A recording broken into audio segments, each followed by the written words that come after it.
Kalau kita berjalan di depan jalan, di depan rumah orang, kita akan menemukan tumpukan sampah di mana-mana. Kota Jogja mengalami krisis sampah yang hingga hari ini tidak terentaskan dengan baik. Gunungan sampah itu menahbiskan kota Jogja sebagai suatu tempat sampah raksasa.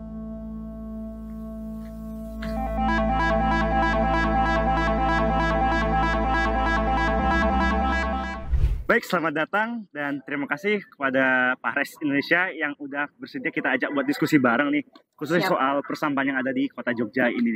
Dan juga bukan cuma kota Jogja, tapi juga provinsi daerah istimewa Jogja in general. Dan sekarang teman-teman kita lagi berada di suatu tempat pembuangan sementara di daerah yang namanya itu daerah Munggur. Lokasinya ada di daerah Timoho. Dan ini kebetulan karena kita lihat sedang tidak beroperasi, jadi kita bisa lihat ini bagaimana tumpukan sampah masih menggunung per hari ini bulan Oktober 2024. Dan mungkin ini suatu kesempatan yang syahdu sebenarnya buat kita discuss bareng gitu soal sampah. Mendung gitu ya. Mendung. Ini mendungnya pakai udan tapi ini agak-agak gerimis sedikit tapi nggak apa-apa gitu. Oke, mungkin sebelum kita discuss lebih lanjut nih, mungkin kan banyak dari penonton kita yang mungkin buka IG sosmed kita belum tahu mungkin sebenarnya Pares itu kok tiba-tiba Mak Jegluk masuk di dalam dunia bermasyarakat, maksudnya lebih kepada kenapa Pares tiba-tiba ngurusin sustainability khususnya persampahan di kota Jogja. Iya, sebenarnya Pares itu kan fokusnya ke kajian politik, terutama di analisis resiko ya Mas. Nah, kita tuh melihat sampah itu sebenarnya bukan hanya masalah tunggal gitu. Ternyata ada banyak sekali aspek yang berperan, salah satunya di politik. Kalau kita bilang masalah sampah itu kan juga perlu kewenangan dari pemerintah, kemudian masyarakat sebagai bagian dari demokrasi dan keberjalanan pemerintahan itu sendiri. Nah, kalau berkaitan dengan sampah, kemudian kewenangan pemerintah, nah ini kami rasa juga tugas Pares untuk mengawal. Karena kami melihat ada potensi resiko gitu ya. Resiko itu seperti ini. Kita contohkan Jogja itu punya atau berada di titik pertemuan lempeng bumi sehingga beresiko terjadinya gempa. Nah, ketika ada fenomena isu sampah ini, jangan sampai atau kita mengantisipasi resiko misalnya pencemaran udara atau pencemaran tanah, pencemaran air yang diakibatkan dari pengelolaan sampah yang belum cukup baik begitu. Bahkan tadi kalau dari pengantar ternyata kompleksitas sampah itu kompleks sampai ada teman-teman Ilkom juga ternyata. Iya, komunikasi sekompleks itu ya. Karena memang masalah sampah itu bukan cuma masalah satu sektor, banyak sektor. Iya. Dan gimana ya? Kita juga mendekati masyarakat nggak bisa cuma pakai dari satu sudut pandang, tapi banyak sudut pandang juga. Betul, dan karena masyarakat itu kan dibentuk dari banyak individu ya. Lah individu ini kan sebagai produsen sampah yang menghasilkan sampah gitu.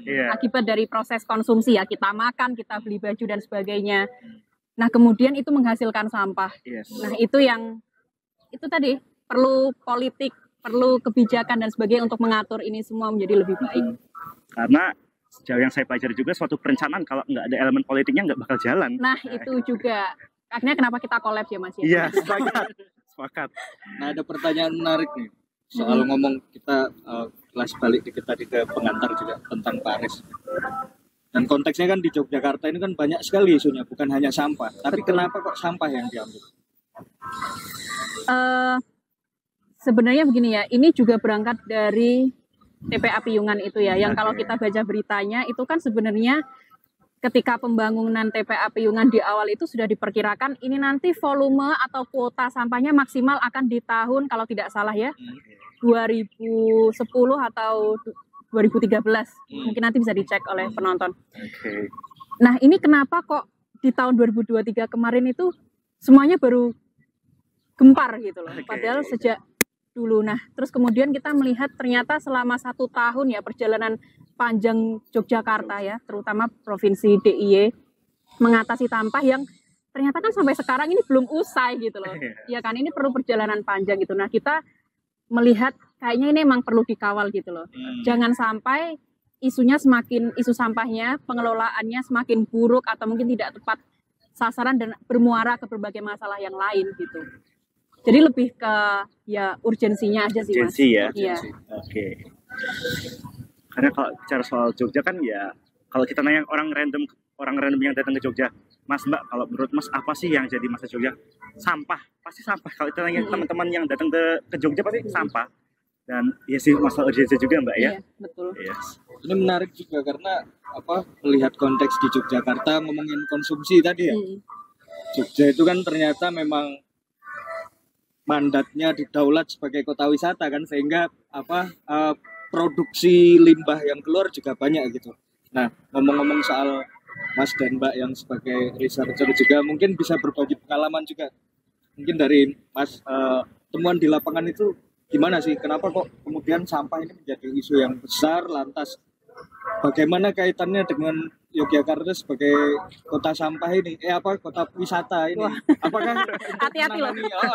Apakah untuk menangani sampah ini kita perlu membatasi masuknya wisata juga atau apa, dan tantangannya seperti apa Mas kalau di lapangan? Sebenarnya kalau kami lihat ya, secara pengelolaannya emang dari awal udah salah ya. Karena kan sampah itu cuma ditumpuk gitu di TPS Piungan, itu cuma ditaruh terus udah dibiarin numpuk aja gitu.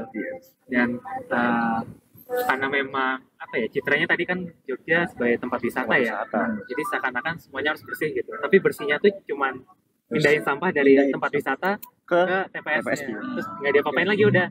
Cuma orientasinya yang penting tempat wisatanya bersih gitu. Oke. Tapi kan yang di sampah yang udah di Piungan ini malah nggak diapa-apain gitu. Jadi core problemnya itu cuma dipindah aja. Cuma biar kelihatan bersih tempat wisatanya. Tapi sampahnya sebenarnya nggak diapa-apain, nggak diolah aja. Itu mungkin core problemnya. Jadi bukan nggak berusaha mengurangi sampahnya, cuma mindahin aja awalnya. Gitu. Satu temuan yang pernah saya dapatkan 2 tahun yang lalu itu ternyata status Piungan itu bukan TPST tapi TPAS, tempat pembuangan akhir sampah.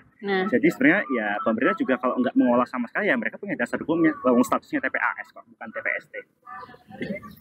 Tapi itu yang mungkin perlu dikritisi juga, bagaimana alur sampah itu ketika dibuang terus sampai ke TPAS Piungan ini. Nah, proses apa yang salah hingga kemudian kok menumpuk di TPAS Piungan sebanyak itu gitu? Nah, sejauh ini temuannya apa itu?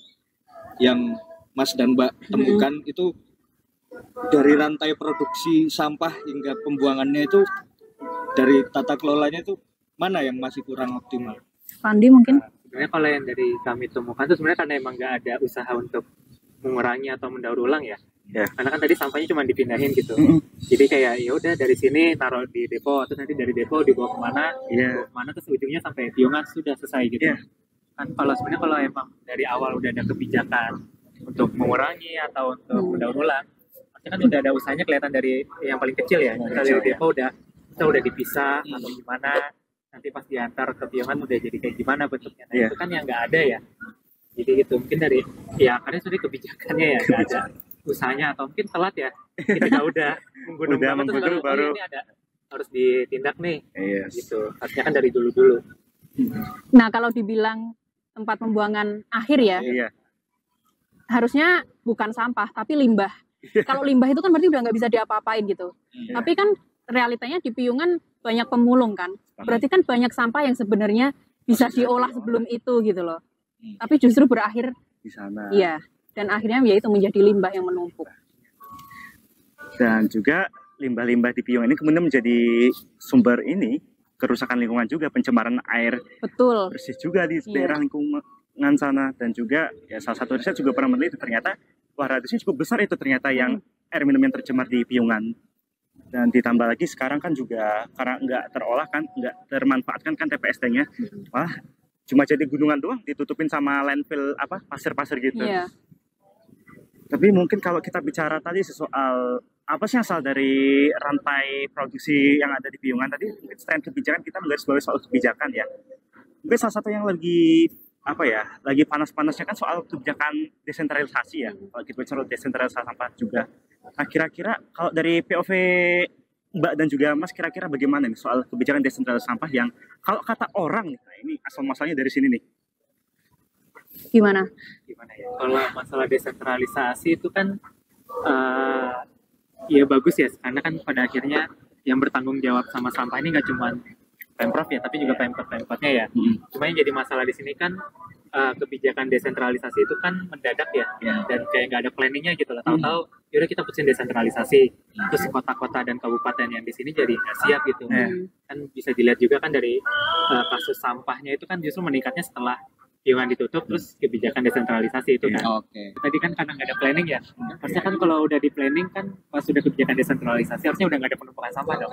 Harusnya udah pada siap nih kota kabupatennya. Cuman kan nyatanya habis ada kebijakan desentralisasinya disahin, terus malah ada tumpukan sampah nih di mana-mana. Itu kan berarti kan ada nggak siap gitu loh. Dan ibaratnya aku mau persampah ke ini, tapi dia nggak siap, terus dia jatuh di tengah jalan gitu. Dan yang menjadi catatan juga, kok kesannya desentralisasi ini Pemprovnya jadi lepas tangan gitu loh. Kalau dilihat di berita-berita begitu, DLHK, Pemprov DIY misalnya, oh ini harusnya dikelola kabupaten kota, nah ini mau sampai kapan? Untung wes kok sampai kapan ya, udah.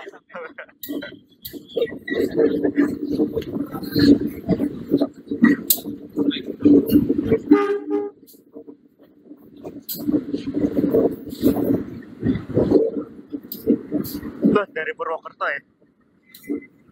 Nah, udah aman ini. Mantap loh. Mantap loh, sambil roll. Ya. Udah gitu. Iya, sampai situ ya. Ya berarti kalau kita coba rangkum ya, kita tiba-tiba ngasih sampah ke daerah, terus daerah kayak nggak siap, terus gara-gara nggak siap, ayo dibiarin tengah jalan gitu ya. Jadi masyarakatnya itu kayak mau buang sampah kan, namanya produksi sampah kan nggak bisa di stop ya. Karena pasti tiap hari ngasilin sampah kan, cuma nggak tahu mau kemanain gitu, jadinya kan dibuang di tengah jalan atau sembarangan gitu. Ini menarik bicara soal kebijakan tadi, sebelum kita flashback lagi sebelum desentralisasi kebijakan tadi. Terus aku menarik tadi Mas bilang bahwasannya bahkan di level kebijakan itu nggak ada usaha untuk daur ulang. Kenapa bisa sampai nggak ada ya? Sebenarnya bagaimana pemerintah memandang sampah ini sebenarnya sejauh ini pemerintah? Sebenarnya kalau kenapa nggak ada tuh sebenarnya jawabannya cuma satu ya, nggak ada political will-nya, nggak ada keinginannya gitu loh. Ya kan kalau mereka ingin tuh pasti bisa gitu loh, karena kan ya APBD gede, apalagi Jogja kan dapat dana istimewa juga kan. Itu cuma karena nggak ada political will-nya, nggak ada keinginan untuk menyelesaikan ini, jadinya ya udah nggak ada kebijakannya. Benar-benar nggak ada sama sekali secara kebijakan concern spesifik ke sampah itu. Ya mungkin setelah TPS Piungan itu ini tadi ya masalahnya meledak itu viral, ya mungkin itu kalau lihat-lihat emang udah mulai ada arah ke sana. Tapi kan sebelumnya itu nggak ada. Jadi kan kayak telat gitu loh. Udah kayak istilahnya kayak apa ya? Mungkin kayak tumor udah stadium akhir baru diobatin, gitu kan udah telat banget ya. Gitu. Tapi menarik juga sih, karena ya itu jadi habitnya politisi kita. Kita bikin kebijakannya sifatnya reaksioner, fenomena apa terus baru bikin kebijakannya gitu. Dan mungkin juga isu sampah atau sustainability atau lingkungan itu nggak jadi perhatian Pemprov DIY gitu loh. Ketika sudah sebenarnya ini udah krisis gitu loh. Kita udah krisis sampah, terus baru mereka dalam tanda kutip bergerak. Aku ada pertanyaan lagi tadi soal istilah limbah dan sampah dan temuan bahwasannya ternyata pun di TPS Piungan TPAS Piungan itu pun ada pemulung yang masih memanfaatkan sampah itu. Nah, saya ingin tanya, sejauh ini itu ada perbedaan pandangankah dari pemerintah memandang sampah dengan masyarakat memandang sampah? Selama ini pandangan terhadap sampah itu seperti apa sih, baik dari pemerintah atau dari masyarakat? Kayaknya kalau aku melihatnya nggak cuma gimana pemerintah memandang sampah, nggak cuma masyarakat gimana memandang sampah. Secara general ya, kalau kita mengingat pelajaran dari SD gitu kan, kayaknya istilah sampah dan limbah ini kita cukup rancu gitu loh. Kita nggak benar-benar tahu mana yang dikategorikan sampah, mana yang dikategorikan limbah. Bahkan mungkin sekarang kalau kita udah lulus S1, maksudnya berpendidikan gitu ya. Tapi ketika dihadapkan tempat sampah yang punya 3R, mungkin kita bingung mana yang ini jadi recycle, reuse gitu ya. Jadi lebih ke itu, ada gap antara sampah itu yang seperti apa, limbah itu yang seperti apa. Yang mana kenapa gap ini tercipta, Mbak? Kalau mungkin Mas atau Pandi dulu mungkin. ya sebenarnya karena emang kita nggak ada informasinya kan, kita nggak tahu, kita nggak pernah diajarin gitu. Tapi misal di sekolah kita nggak pernah diajarin bedanya sampah dengan limbah apa gitu kan. Harusnya kan diajarin ya, misal sampah harus bisa didaur ulang, limbah udah nggak bisa diapa-apain karena udah produk akhir banget gitu. Tapi kan kita nggak pernah diajarin misal dari sekolah, atau bahkan simpel mungkin dari media sosial pun kita juga nggak pernah lihat pemerintah coba mensosialisasikan itu kan. Oke. Dan kesannya pengajaran tentang 3R itu tadi ya, reuse, recycle gitu, itu hanya lisan gitu loh. Kalau dilihat di sekolah dasar misalnya, ya itu hanya ditempeli, itu bahkan sampai SMA gitu ya. Tapi tidak ditunjukkan ke anak-anak usia sekolah dasar, ini yang harusnya, jadi habit yang harusnya sejak dini, itu kayaknya belum ditemukan kalau di Indonesia. Ditambah lagi kalau saya ingatnya kalau saya balik ke SD, oke, ada tempat sampah yang anorganik, ada yang organik. Tapi sama ini bahkan yang mencontohkan pun guru-guru SD nih. Guru-guru SD itu sampahnya kayak dicampur aja gitu. Nah itu. Apalagi kalau sore-sore kan biasanya kan tukang yang mengangkut sampahnya kan juga ngebuang kan. Jadi sampah organik sama anorganik tetap dicampur di tempat yang sama, Mbak. Jadi sama aja gitu, kita dari awal juga edukasi yang kita terima juga ala kadarnya. Tapi kan kita sebagai orang-orang kita kan lebih suka melihat apa yang dilakukan oleh atasan kita, guru-guru kita, taulatan kita. Nah kalau mereka bertindak yang demikian ya, kenapa kita harus ngikut sesuatu yang kalau menurut orang baik, tapi orang terdekat kita malah nyampur aja gitu sampahnya gitu. Ya istilahnya kayak kalau di Jawa itu kan guru itu digugulan, ditiru. Yes. Nah, kalau gurunya aja mencontohkan kayak gitu kan lantas pendidikan sampah macam apa yang kita terima gitu. Tapi ada tambahan juga Mas, sebenarnya masyarakat itu sudah tahu kok untuk memilah ya. Sesederhana mungkin kertas, kemudian plastik gitu ya, sebenarnya sudah ada. Tapi ketika mereka tahu ternyata di depo dicampur lagi. Mereka kayak, wah ternyata usahaku sia-sia. Jadinya apa? Males. Oke, jadi temuan sementara sejauh ini sebenarnya masyarakat sudah tahu, tapi ketika masuk di depo sebagai infrastruktur sampah itu, akhirnya mereka dicampur lagi.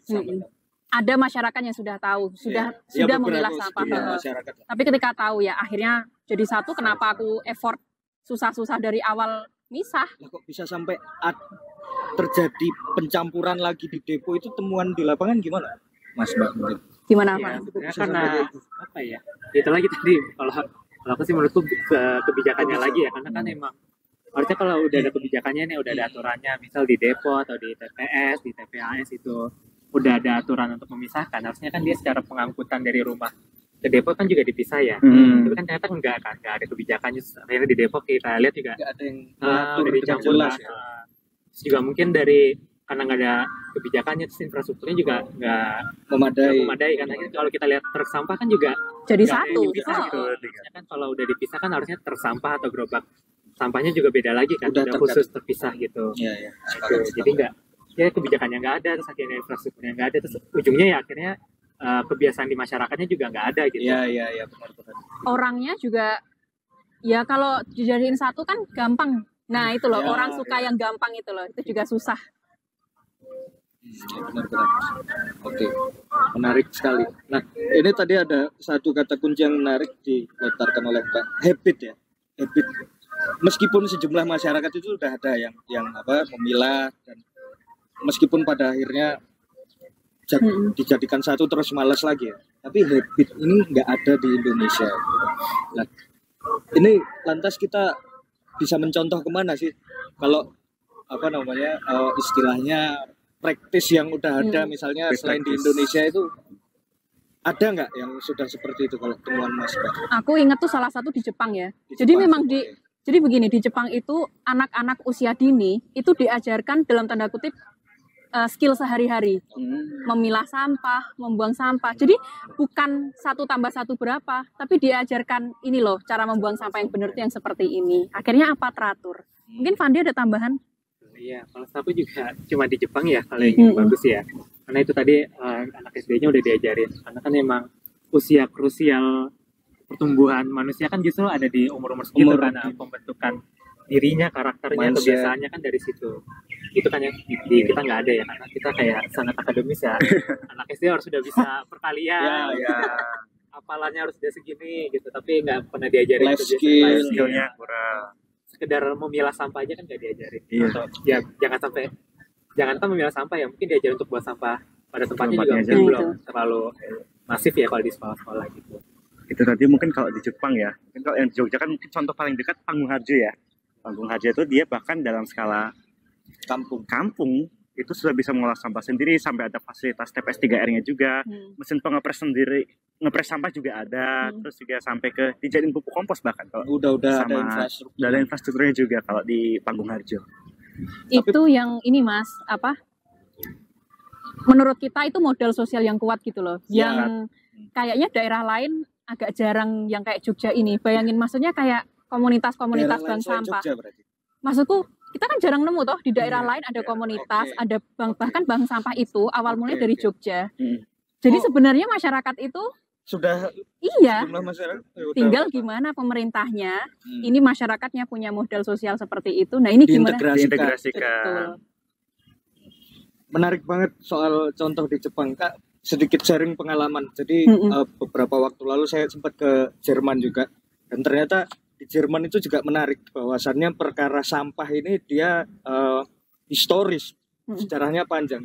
Jadi menarik juga dihubungkan dengan cara orang melihat sampah itu juga di Jerman itu sampah itu dilihat sebagai sumber daya.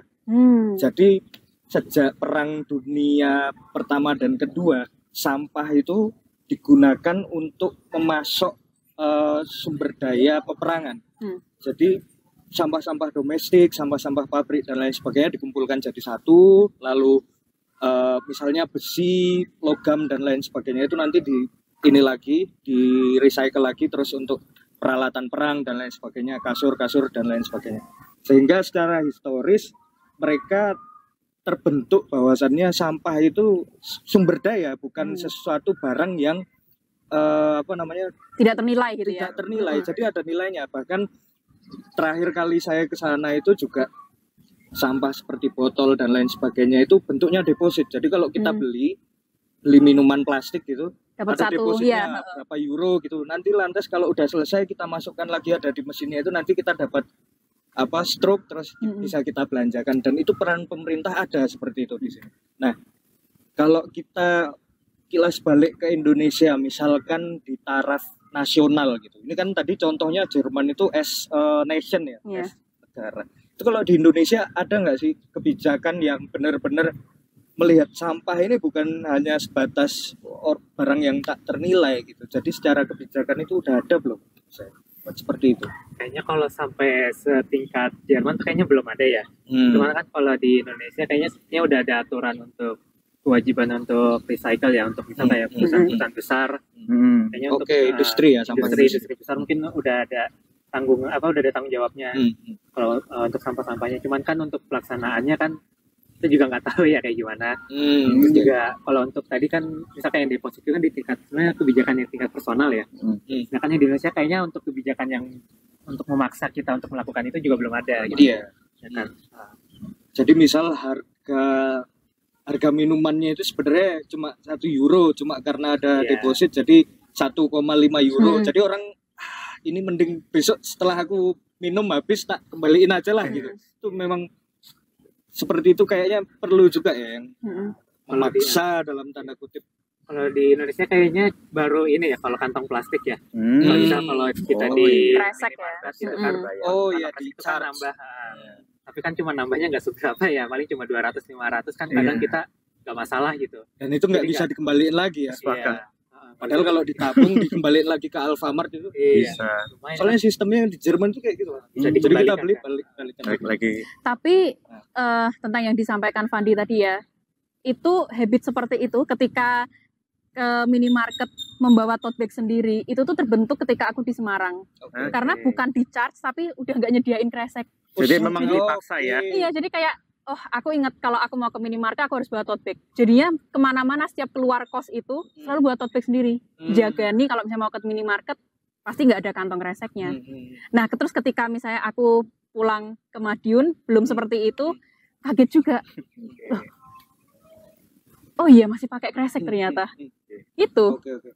Nah, ini kan berarti intervensi kebijakan. Oke, kalau secara personal mungkin di Indonesia belum ditemukan. Dan tadi menariknya di industri itu udah, misalnya limbah yang keluar, terus lantas bagaimana sistematikanya dan lain sebagainya. Tapi ada nggak sih intervensi kebijakan nasional untuk perusahaan-perusahaan penghasil sampah ini, tapi ketika itu udah di tangan konsumen, jadi kebijakan ini menuntut konsumen, bukan menuntut perusahaan, sehingga dia membuat satu mekanisme tersendiri untuk memaksa konsumennya untuk tertib juga perkara sampah ini. Itu sejauh ini gimana? Kalau setauku belum ada ya, karena kan harusnya kalau kayak gitu kebijakannya sebenarnya udah bukan tanggung jawab industri perusahaannya. Jadi kalau kayak itu kan harusnya kebijakannya itu mengatur personal harusnya. Oh, kebijakannya Di ranah individu ya. Di ranah, karena yang diatur kan tingkah laku individu ya. Harusnya kebijakannya itu ya langsung mengarah ke individu, nggak harus lewat perusahaan gitu ya. Tapi kalau yang misalnya yang tadi Mas bilang juga kayaknya belum ada gitu. Karena kan justru produk sekarang malah banyak sampah ya. Misal kayak benar. Kayak odol ya. Odol. Nggak perlu ada kardusnya gitu itu loh. ya. Cukup odol aja. Cukup odolnya aja, tapi kenapa harus ada kardusnya gitu? Itu kan yang masih belum diregulasi juga gitu di Indonesia. Menarik kalau tadi kita bicara soal kebijakan juga, mungkin kalau tadi bicara soal kantong sampah, sebenarnya kan kalau kita tarik lagi, ternyata yang pertama-tama menginisiasi itu kota Surabaya. Semuanya jadi dari Surabaya itu bukan hanya masalah ada kota sampah, ada masalah kantong sampah yang nggak disediakan, kantong plastik yang nggak disediakan, tapi juga kita juga bicara soal Surabaya Bus juga kan. Oh iya, yang bayarnya pakai botol pakai botol. Nah, mungkin itu kita bicara yang menarik soal bagaimana kemudian secara polisi itu memang pemerintah kita itu masih kadang kesulitan ya. Kita memang terbiasa membuat kebijakan sifatnya top down terus. Tapi saat yang bersama seperti masyarakat di Panggung Harjo, mereka punya suatu rumusan inisiasi yang sifatnya bottom up gitu. Nah, kemudian menjadi PR kan adalah bagaimana kemudian kita bisa mengupayakan kita sebutnya replikasi gitu. Kita mengintegrasikan itu juga, bukan hanya di Panggung Harjo tapi di desa-desa lain, bukan hanya di Jogja tapi di kota-kota lain juga.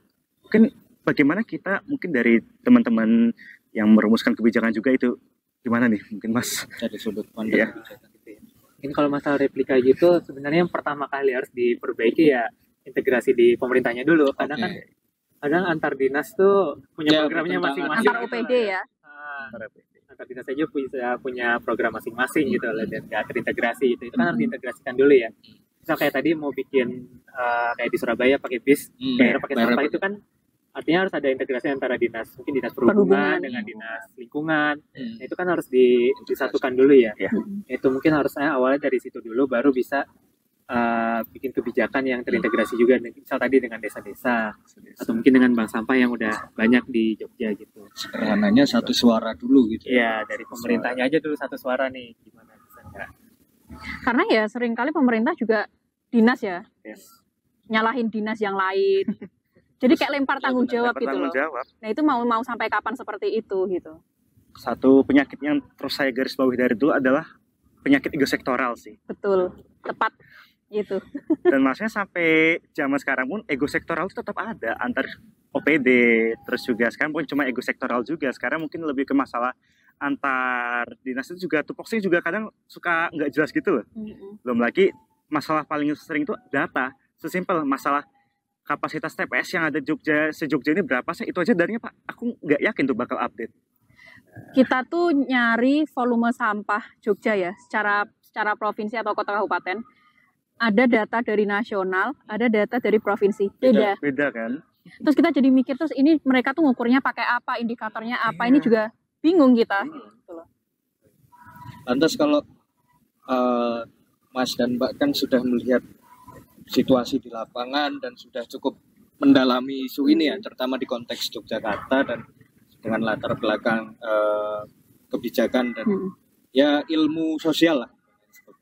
Ini kira-kira alternatif macam apa yang dalam tanda kutip bisa menyelesaikan atau paling tidak mengurangi masalah sampah di Yogyakarta? Karena selama ini kan saya pikir intervensi yang dilakukan hanya teknis saja. Saya kira salah satu intervensi yang penting juga bisa intervensi sosial, politik dalam taraf kebijakan dan lain sebagainya. Mungkin bisa beropini seperti itu.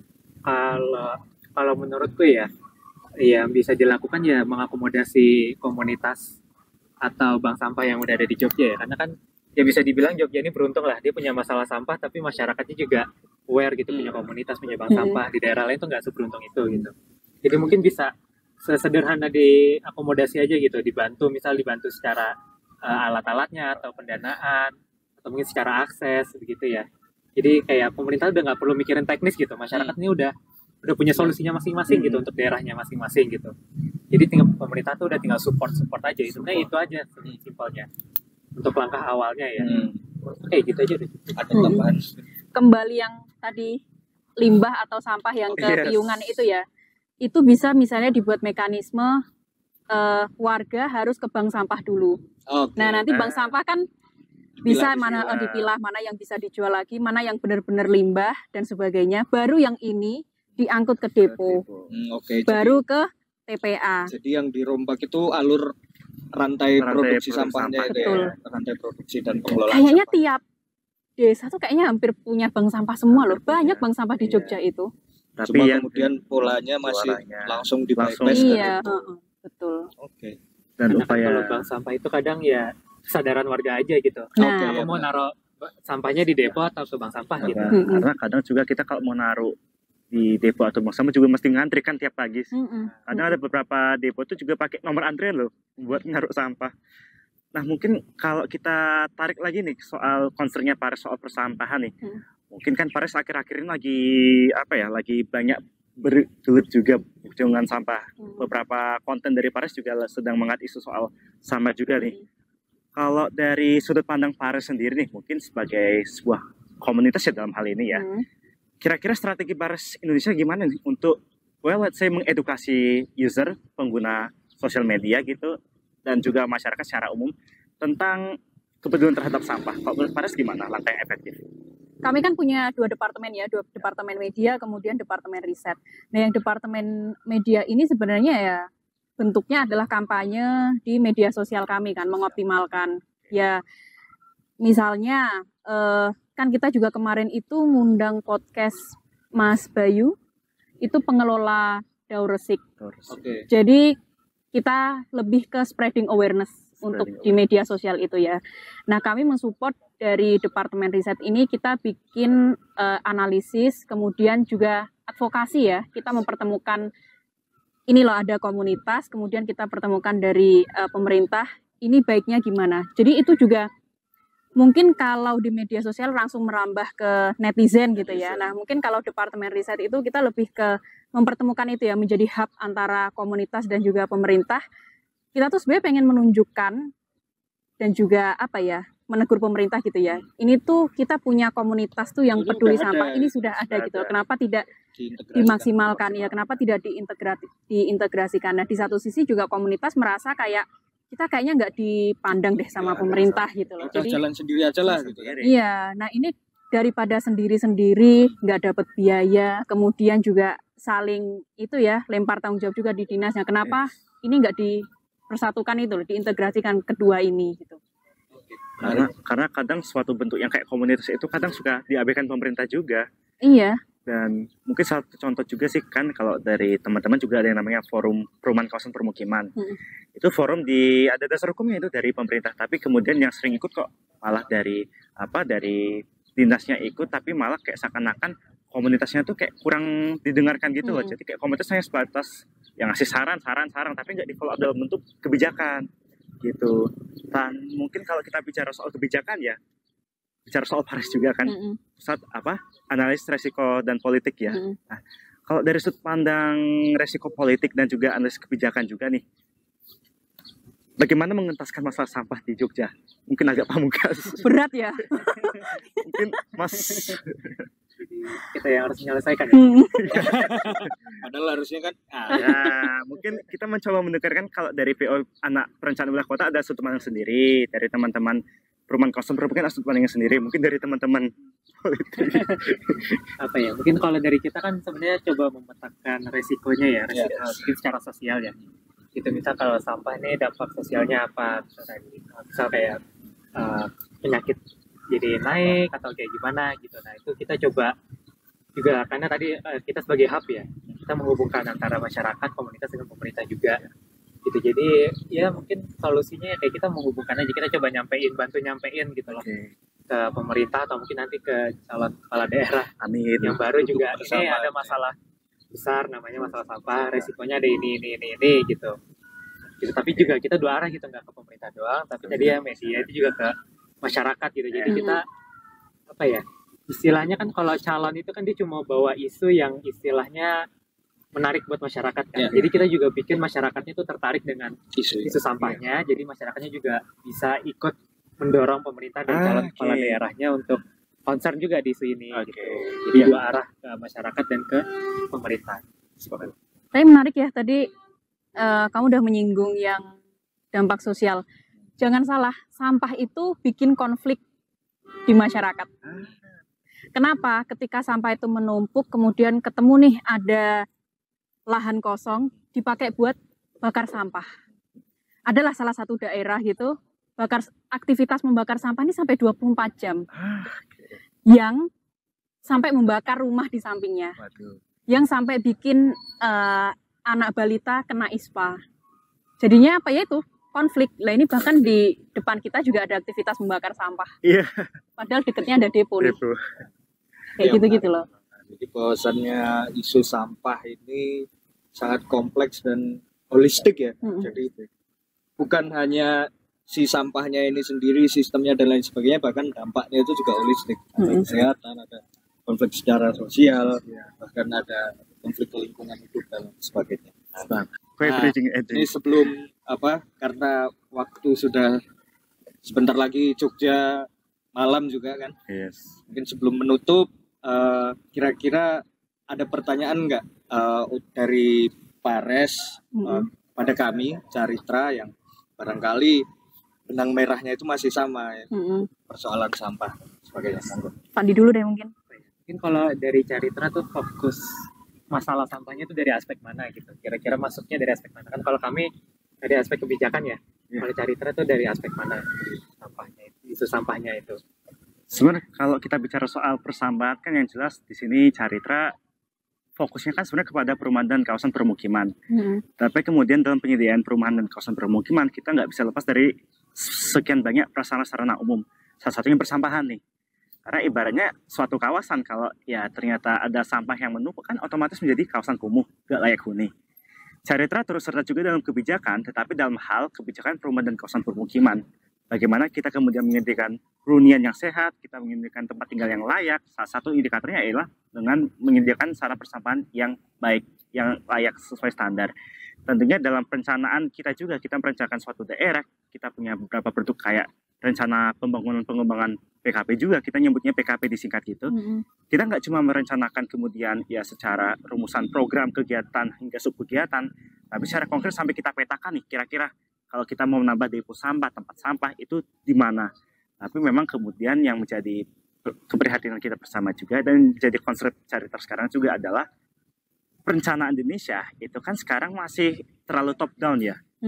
Itu sistem perencanaan Indonesia demikian adanya. Dan kemudian Caritra sini hadir sebenarnya juga untuk melakukan, kita sebutnya fill the gap nih. Kita mengisi kekosongan antara masyarakat dengan pemerintah. Kalau masyarakat bottom up nih. Kita mencoba fill the gap itu juga. Fill the gap-nya gimana? Kita, yang jelas yang kita selalu pegang-pegang itu adalah yang namanya kolaborasi. Kolaborasi dengan model apa? Pentahelix. Pernah dengar ya Pentahelix ya? Dan sebenarnya tadi kalau kita tangkap, Paris juga sebenarnya menjalankan perannya sebagai media di dalam Pentahelix ini. Demikian pula Caritra sebagai seorang, ya kita media iya, terus juga ahli praktisi juga iya, Paris Caritra sama kita juga menjalankan peran kita juga. Bagaimana kita menjadi penyambung lidah antara masyarakat dengan stakeholders. Jadi secara kesinambungan, keserasian arah gerak kita juga sama-sama dari kebijakan. Tapi kemudian kita lebih fokus pada PKP yang salah satunya ya bagaimana kita mewujudkan hunian yang bebas dari sampah gitu. Tapi ini ya dari diskusi yang kita lakukan sore ini tuh kami juga dapat perspektif baru bahwa ternyata ya kita nggak bisa serta-merta hanya menggantungkan isu sampah ini ke pemerintah atau ke masyarakat gitu loh. Dan juga ternyata memang butuh kolaborasi gitu loh. Kami dari analis yang di politik dan kebijakan, kami bisa memberikan perspektif yang seperti ini, insight seperti ini, dan ternyata kan butuh teman-teman dari Caritra juga, dari perencanaan wilayah dan tata kota untuk membangun infrastruktur sampahnya yang baik, kita juga bisa menciptakan masyarakat dan juga kebijakan yang mendukung biar isu sampah ini tidak terus melebar Terus gitu melebar ya. Iya, segera Oke. diatasi gitu. Sepakat. Mungkin kalau dari Mas Fandi. Apa ya? Ya kurang lebih sebenarnya Caritra sama Pares sama ya. Kita menghubungkan antara masyarakat dengan pemerintah ya. Cuma bedanya kita di aspek kebijakan, Caritra di bidang perencanaan ya. Yes. Tapi kan tujuan akhirnya kita sama ya. Sama ya. Ingin kalau di bidang sampah ya pengen Jogja bersih dari sampah, Oke. bersih dari sampah. bersih dari Oke. sampah. Kalau bisa sampahnya tertata dan Oke. terkelola dengan baik gitu ya. Oke, itu tadi mimpi besar dari Mas Fandi. Kalau dari Mbak Nora, mimpi besar buat sampah di Jogja itu kayak gimana? Dan mungkin Buat kalau Yogyakarta, buat berkaitan Yogyakarta dengan sampah. sampah. Jadi mimpi besar bagaimana kemudian masa isu sampah di Jogja, di kota Jogja, di Provinsi DIY itu kira-kira mau dibawa kemana gitu? Iya. Jogja itu kan secara provinsi ya. Itu kan sebenarnya banyak sekali tempat wisata, yaitu ya kemudian disebut kota wisata juga. Jangan sampai ini dirusak gitu ya dengan adanya isu sampah. Tapi apakah Jogja perlu pembangunan? Jelas tentu perlu pembangunan, tapi semoga pembangunan itu terus diiringi dengan sustainability gitu loh. Jadi boleh kita membangun, tapi kita harus memulai dari sekarang untuk peduli dengan berkelanjutan ya, sustainability dan juga isu lingkungan, karena kayaknya kita udah cukup terlambat nih dengan Australia atau Eropa terkait pembangunan yang berkelanjutan gitu. Dan harapannya juga semoga Jogja ini jadi kota wisata yang berkelanjutan. Ya, jangan sampai Jogja jadi dikenal kota wisata yang penuh sampah. Sepakat. Oke. Menarik sekali diskusi kali ini. Mungkin untuk nge-sum up ya sejauh ini yang saya catat tadi, pertama memang sebenarnya di Jogja itu pun sudah ada sejumlah masyarakat yang sadar untuk memilah-milah sampah, dan tantangannya memang pertama infrastruktur tadi, bahkan ketika sudah dibuang ke piungan, tempat pembuangan akhir pun masih harus disatukan. Terus yang kedua itu belum ada habit. Ya mungkin ini masih berkaitan juga sama yang sebelumnya, karena habit itu ternyata nggak disupport dalam tanda kutip gitu, dalam skala kebijakan bahkan gitu kan, tadi tidak disupport sehingga ya orang malas-malesan jadi ya, istilahnya kita pengen sarapan tapi makanannya nggak ada itu kan, terus mending nggak usah sarapan sekalian aja lah gitu kan, langsung kerja gitu. Jadi perlu memang ada support, dan yang terpenting ternyata memang karena dari pemerintah pun dalam level kebijakan belum ada, tapi di masyarakatnya sudah mulai tergerak dan lain sebagainya. Memang kata kunci yang terbaik kolaborasi itu tadi ya, dan mengintegrasikan apa yang sudah bisa dilakukan masyarakat menjadi di scale up lagi, mungkin menjadi kebijakan dan tata kelola yang lebih berkelanjutan tadi, pertama sepakat seperti itu. Ya, terima kasih banyak. Ya, kita akan akhiri diskusi kita sore hari ini. Sekali lagi terima kasih banyak buat Pares Indonesia, Mbak Nora. Juga terima kasih sudah diundang, sudah diberikan kesempatan untuk menyampaikan perspektif kita ya. Sama-sama, makasih juga Mas. Sudah berkenan jauh-jauh dari utara ke sini, ke tengah-tengah. Dan mungkin kalau mau keeping up with Pares Indonesia, mungkin kita bisa reach out via mana nih BTW? Ya, kita kayaknya ada di semua platform media sosial ya. Kita ada Instagram, ada YouTube, ada TikTok, Twitter, ada TikTok website. Iya. Menjangkau masyarakat semua pokoknya. Tapi biayai pokoknya. Tapi mungkin kalau website ada di pares.or.id. Kalau yang lainnya kayaknya pares.id pasti akan ketemu. Bahkan isu-isu yang tadi kita bahas ada di media-media itu. Sudah ada juga ya. Jadi diseminasi informasinya sudah cukup lengkap. Bagaimana kemudian bisa sampai ke semua elemen masyarakat. Betul, ke semua lapisan. Oke, dan kita akhiri kegiatan diskusi kita pada sore hari ini. Terima kasih sudah menyaksikan konten ini. Saya Hendro. Saya Haris. Kita ketemu di konten lainnya. Dan terima kasih telah menonton Tempat Sampah Raksasa Itu Bernama.